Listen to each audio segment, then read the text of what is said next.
ರಾಜ್ಯ ಬಿಜೆಪಿಯಲ್ಲಿ ಆಂತರಿಕ ಕಲಹ ವಿಚಾರಕ್ಕೆ ಸಂಬಂಧಪಟ್ಟಂತೆ ಮೈಸೂರಿನಲ್ಲಿ ವಿಪಕ್ಷ ನಾಯಕ ಆರ್ ಅಶೋಕ್ ಅವರು ಪ್ರತಿಕ್ರಿಯೆ ಕೊಟ್ಟಿದ್ದಾರೆ.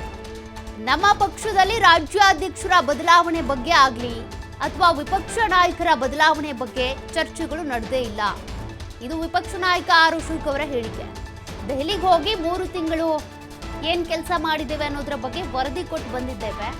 3 ತಿಂಗಳ ನಂತರವೂ ವಿಪಕ್ಷದ ನಾಯಕನಾಗಿಯೇ ಹೋಗ್ತೇನೆ. ಹೈಕಮಾಂಡ್ ಸೂಚನೆಯೂ ಕೂಡ ಇದೇ ರೀತಿ ಇದೆ. ಇಂಥದ್ರಲ್ಲಿ ಬದಲಾವಣೆ ಅನ್ನುವಂಥ ಪ್ರಶ್ನೆ ಎಲ್ಲಿಂದ ಬಂತು ಅಂತೇಳಿ ಆರ್ ಅಶೋಕ್ ಅವರು ಪ್ರಶ್ನೆ ಮಾಡಿದ್ದಾರೆ. ವಿಜೇಂದ್ರ ಅವರ ಬದಲಾವಣೆ ಅಥವಾ ವಿಪಕ್ಷ ನಾಯಕ ಆರ್ ಅಶೋಕ್ ಅವರ ಬದಲಾವಣೆ ಇಲ್ಲಾಗಲ್ಲ ಅಂತೇಳಿ ಆರ್ ಅಶೋಕ್ ಅವರು ಹೇಳಿರೋದು. ನಾನು ಅಮಿತ್ ಶಾ ಅವರಿಗೆ ವರದಿ ಕೊಟ್ಟು ಬಂದೆ. ನನ್ನನ್ನು 3 ತಿಂಗಳಿಗೊಂದ್ಸರಿ ದೆಹಲಿಗೆ ಬಂದು ವರದಿ ಕೊಡೋಕ್ಕೆ ಹೇಳಿದ್ದಾರೆ. ಮೊನ್ನೆ ಹೋಗಿ ವರದಿ ಅದರಿಂದನೂ ಅಮಿತ್ ಶಾ ಅವರಿಗೆ ವರದಿ ಕೊಟ್ಟು ಬಂದಿದ್ದೆ. 3 ತಿಂಗಳು ಮೊನ್ನೆ ಹೋಗಿದ್ದೀನಿ.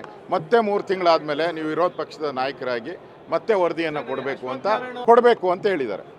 ಮತ್ತೆ 3 ತಿಂಗಳಾದಮೇಲೆ ನೀವು ಪ್ರತಿ 3 ತಿಂಗಳು ವರದಿಯನ್ನು ತಂದು ಕೊಡಬೇಕು ಅಂತ ಹೇಳಿದ್ದಾರೆ. ನನ್ನನ್ನು 3 ತಿಂಗಳಿಗೊಂದ್ಸರಿ ದೆಹಲಿಗೆ ಬಂದು ವರದಿ ಕೊಡೋಕ್ಕೆ ಹೇಳಿದ್ದಾರೆ. ಮೊನ್ನೆ ಹೋಗಿ ವರದಿ ಅದರಿಂದನೂ ಅಮಿತ್ ಶಾ ಅವರಿಗೆ ವರದಿ ಕೊಟ್ಟು ಬಂದಿದ್ದೆ. 3 ತಿಂಗಳು ಮೊನ್ನೆ ಹೋಗಿದ್ದೀನಿ.